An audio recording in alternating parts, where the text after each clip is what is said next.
Guys, you know me. I am a big fan of innovation and things like that. So what you see on the table in front of you is something I'm kind of disappointed in. This is the Cybertrix knife. Not only am I disappointed with the overall knife, the packaging, while I thought it was going to be cool, wound up just being an annoyance. So we're going to turn this around. We're going to take a look at this knife. I apologize to Elon Musk for not liking his Cybertruck knife. So let's take a look at it from above.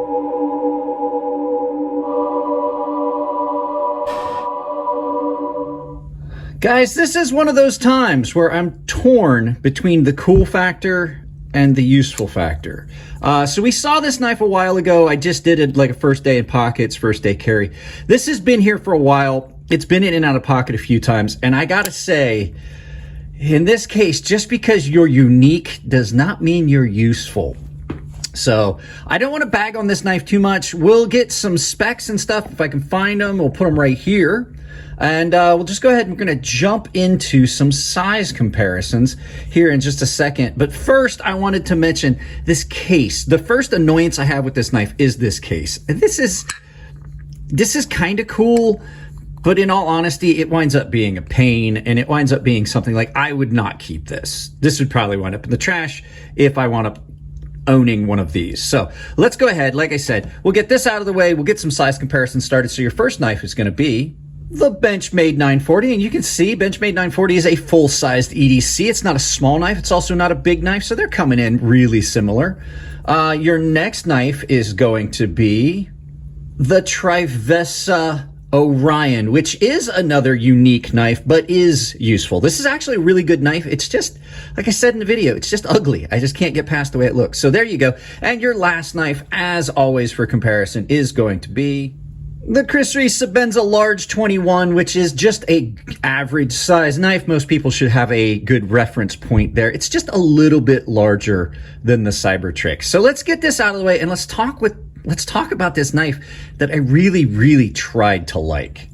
So this knife came to me from JB Knife Collector, one of my paying members. He sent it to me and I was really intrigued. I had wanted to do a review of it. I'd seen these and I was like, okay, really interesting. Now, we will try to do a disassembly on this. I have to refresh myself on that. So when we get ready to get to that part, I'll show you what I'm talking about. But I really don't like this knife very much. It does have some cool points. We'll look at the cool stuff. It has a very unique look to it.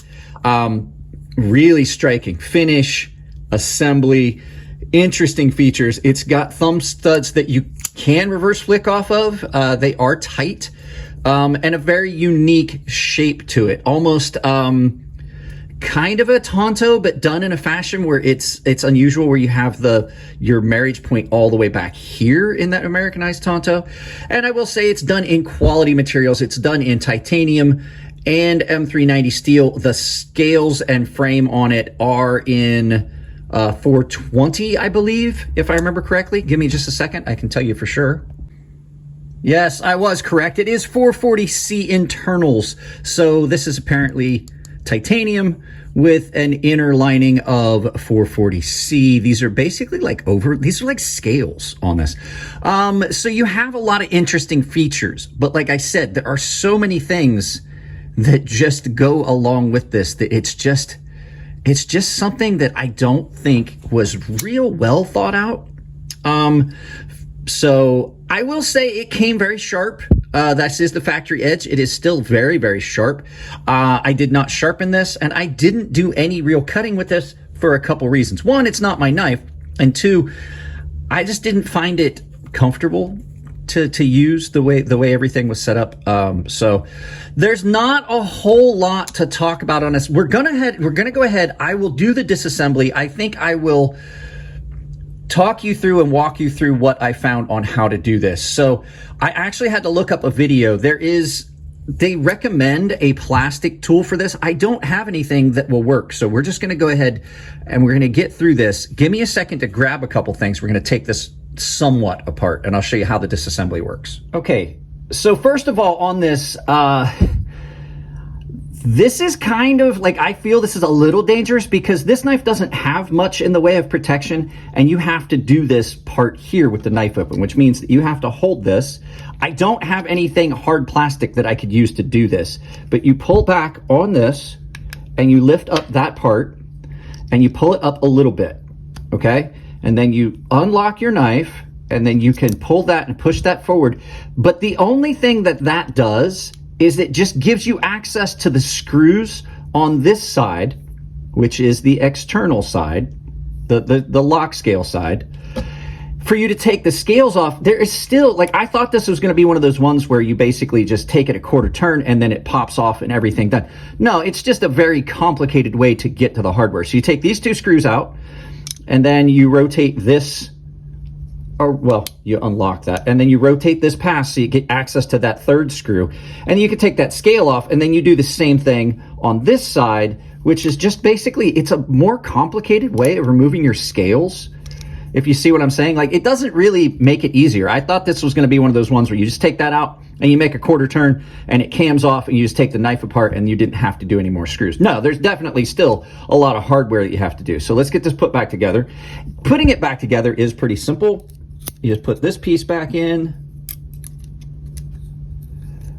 Well, you have to, I'm sorry, because I'm a dummy. You have to have the blade partway closed. You put this piece back in, you bring this back around, and you basically just push that back in place. So that's not real difficult, but then you still have to screw it. Like, it's a very awkward feeling process to take it apart. And I've only done it once, and I'm not gonna take it all the way apart because I'm not gonna lie, it is a pain. This is more difficult to take apart and put back together than I thought it was going to be. So let's get all this out of the way, and we'll finish talking about the stuff about the knife. So now let's talk about the rest of the things that really kind of bother me about this. There's not much good. Like I said, it is attractive, it's unique looking, and it comes in a unique format and form factor. The finish on this is possibly one of the worst finishes. You can see where you're gonna have marks on it. It's gonna snail trail up. If you carry this knife at all, it's gonna get scratched a lot. I don't like these satin and flat finishes. And to tell you the truth, I'm not a fan of the handles themselves. So there's that. It is thumb stud only, which I don't necessarily hate. Several knives have come in lately that are thumb stud only, and I really, really love them. But these thumb studs are just kind of awkward. They're in a position where they're like really close, and it just feels like I'm not getting the proper purchase on them. They just feel like I'm gonna slip off of them. I do have to say action is good. But I'm not trying to find good things about the knife right now. Next thing, the blade shape on this one, I do know they have a type A and a type B. This blade shape is not the most useful for me, especially the way it's angled back. I definitely don't like that. I would much rather have it swept down. It does give it a unique look, but it looks, I'm not gonna lie, the look of it when it's open, it looks cheap. I do appreciate the lines and everything, but it looks cheap. So finish and appearance, not up my alley. Next thing I'm really not a fan of is this pocket clip. So I do like a good pocket clip. I don't hate every pocket clip, as you guys, it would be contrary to most of you guys. You think I hate all of them. I don't dislike this pocket clip. And I like a lot of the newer deep parry pocket clips if they're in the right position. The problem I have with this is it's so incredibly long that when you put it in your pocket, there's so much pocket clip hanging down that more than once in and out of pocket when I did carry this, I almost got this thing bent. Like, I almost had to call JB and tell him, like, hey, sorry, I effed up your pocket clip, because you get in the car and I don't know why these long pocket clips do that. It wants to just pick up the seatbelt, and when you get ready to take your seatbelt off, you literally just almost bend the crap out of this. More than once on some of these knives with these longer pocket clips, I've almost bent the crap out of a pocket clip when I went to take my seatbelt off. So there's that. Like I said, a disassembly on it is not that great. And then there's all the other things, like appearance-wise, yeah, it's cool, but this thing is so slick up and over. It's easy, very, very easy. I've almost done it a couple times to cut yourself by sliding up and over. Another thing that I really find disappointing in it is the weight. It's pretty heavy comparatively to what I would expect, because there is a lot of internals on this. So it is a little bit heavy, and the weight balance feels weird.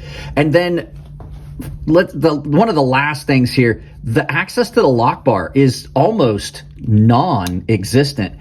And the thing is, on other knives, that lock bar, it probably wouldn't be such a big deal, but this has a lot of lock bar tension. So it's really stiff, which I like, because that gives you really snappy action and it gives you a good feel. But if you can't access that lock bar very well, you're gonna have a hard time disengaging it. And it's not real easy to do. You can see that's very tight and there's not a lot of it sticking out. You really have to, it's really hard to get down in there on it.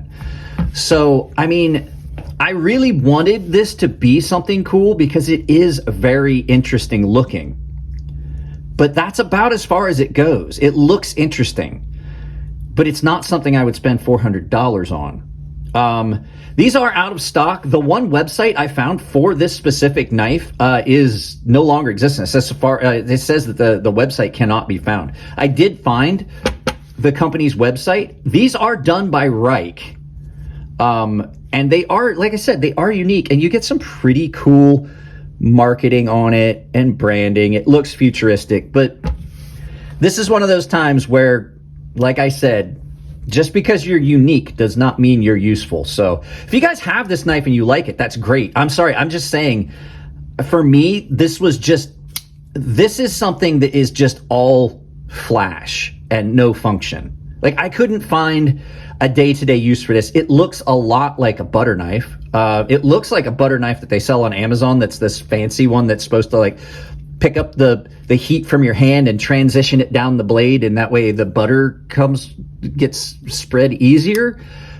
But I mean, for a $400 knife, it's really plain. And like I said, even though they did really good jobs with the lines on this, it looks cheap, in my opinion. Even with the really cool packaging, which I do have to say, this is cool, but it's cool at first. But then if you want to maintain this knife and keep it nice with that really easy to scratch finish, you're going to want to keep it in this case. But then the problem is that this case requires 4 screws on 2 different sides, and it's not as cool as I would want it to be. Like, I would want something that's easier to take apart and things like that. Like I said, especially if you're wanting to keep this knife nice, you're going to put in this case there. That's what's going on. That's what's wrong. You're going to keep it in this case, in this foam, protecting it.